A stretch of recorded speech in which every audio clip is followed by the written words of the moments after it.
there, Sandra here from Create in Spain. Today I'm doing another one of my videos on shortcuts, a lot bytes, and this one is on the effects menu. Now the effects menu is found up here on the top bar, and there are quite a lot of things in that menu, but as you can see most of them are greyed out at the moment because I've got no shapes around. So I better put some shapes on here, and that way some of the menus will turn up. So here we are. Oops, view, that's the effects. So I'm not going to go through all of these and give you demonstrations because, to be honest, most of them need you to just play with them to understand them. They are effects. There are visual effects which create different looks to your project. So 3D extruding makes it look like three-dimensional letters and things like that. So you've got barrel distortion. Again, it makes it look like something is wrapped around a barrel. The bridge warp, that makes things bridge shaped, either with a arch top or with a straight top, an angled top. Bulge, similar to barrel distortion, not quite the same and canned.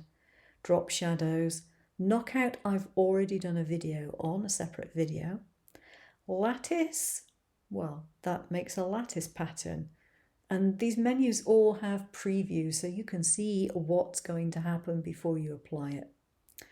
Line fill is useful if you want to do any engraving, or if you need to fill in some fine letters, you might want to use it if you're doing it with a pen. Nesting is fitting shapes together within a rectangle. It isn't the same as Silhouette Studio, which will allow you to draw a irregular shape and fill it with things. This is very basic. Object on path, I have done a separate video on. Piercing is literally making holes. You need a piercing tool to do this, and instead of a blade dragging, it's a needle going up and down like in a sewing machine. Puzzle generator, that literally is generating puzzle pieces, jigsaw puzzle pieces.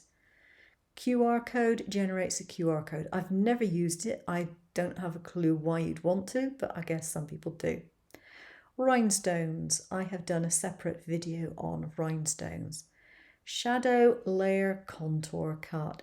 I will just click on this one. You have different options. You can increase the shadow layer. This adds an extra layer to your shape. If you go into the path and you add an offset, it takes the original path away. If you use shadow layer, it adds an extra path. Now you can choose to use outline only, and you can also do more than one layer if you so wish. And you can choose the start color and the end color. So you could go from pink maybe, and end up at black, like that. You can do all sorts of weird and wonderful things with that, and you can have a size variance applied to it as well. So this will make your layers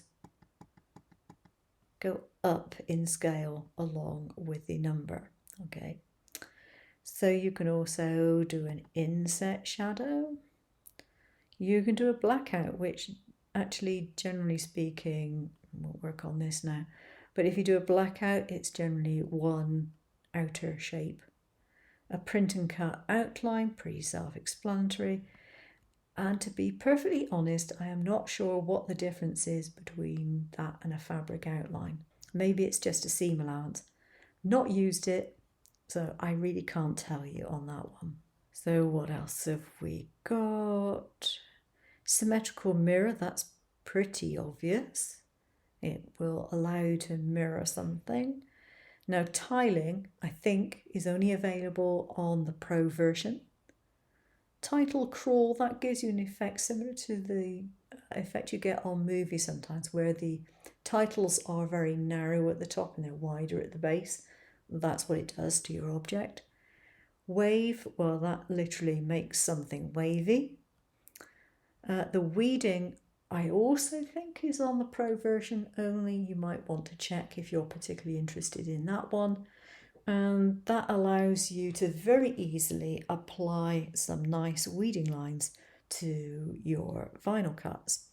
I'll give you a brief demonstration of that one because it is one that is worth knowing about, and a lot of you might find that useful. So if I type it in, I'm going to make this a lot bigger so that you can see it more easily.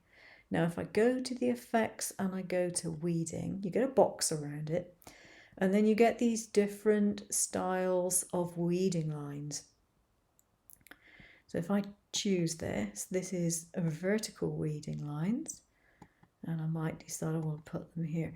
The advantage of this is if you're doing a large design where you would normally find it quite difficult to take a piece of vinyl, weed it all in one go because it's going to stick to other things and it's going to create a mess, you can do your weeding in smaller portions.